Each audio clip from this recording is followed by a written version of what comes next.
And the race to the GOP nomination now heading to Michigan. Nikki Haley still in the race tonight, despite losing by 20 points to former President Donald Trump in her home state of South Carolina. NewsNation's Emily Finn live in Michigan tonight, where voters are set to head to the polls this Tuesday. Emily, can Haley bounce back after last night's defeat? Well, Haley's supporters are certainly hoping that she can bounce back, Natasha. Early voting for Michiganders just wrapped up about an hour ago, and we know that President Biden and former President Trump are both expected to do pretty well here in the Wolverine State. But some outstanding factors like Nikki Haley's determination to stay in the race could complicate their victories. In fact, Nikki Haley's campaign just raked in another $1 million, even after her most recent loss in South Carolina.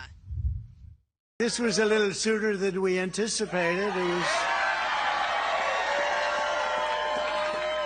an even bigger win than we anticipated. And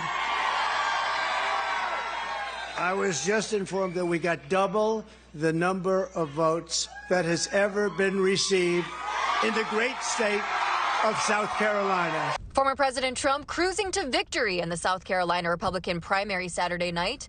And despite winning just 40% of the electorate in her home state, Nikki Haley is vowing to stay in the race. She says to give Republicans an alternative to Trump.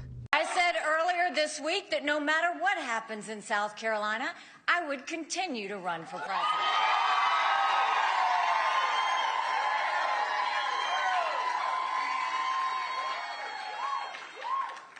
I'm a woman of my word. Next up, Michigan and Tuesday's primary. Candidates like Haley tend to do well in the densely populated districts like Metro Detroit. Trump lost some of these districts in the 2016 primaries to his competitors Ted Cruz and John Kasich. Voters in these counties say they can relate to Haley's more moderate views on key issues, but some worry she won't be able to clinch the nomination. From what happened in South Carolina, that's kind of maybe a setback. I thought she would be a good front runner for us. I thought she's somebody that could unite the country.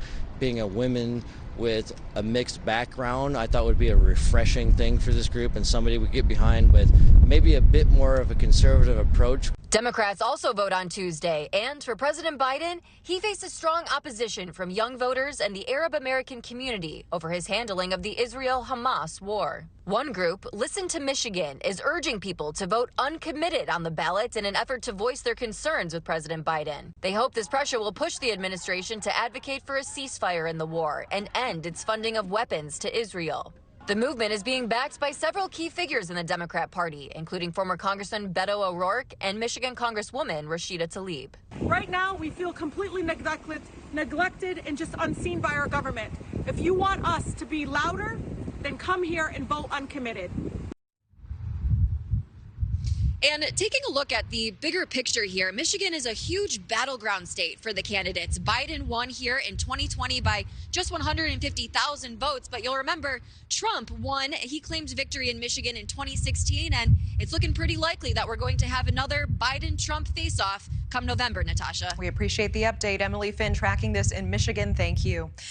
Thank you for watching. Go to newsnationnow.com to find NewsNation on your television provider. And don't forget to click the red subscribe button below to get more of NewsNation's fact-driven, unbiased coverage.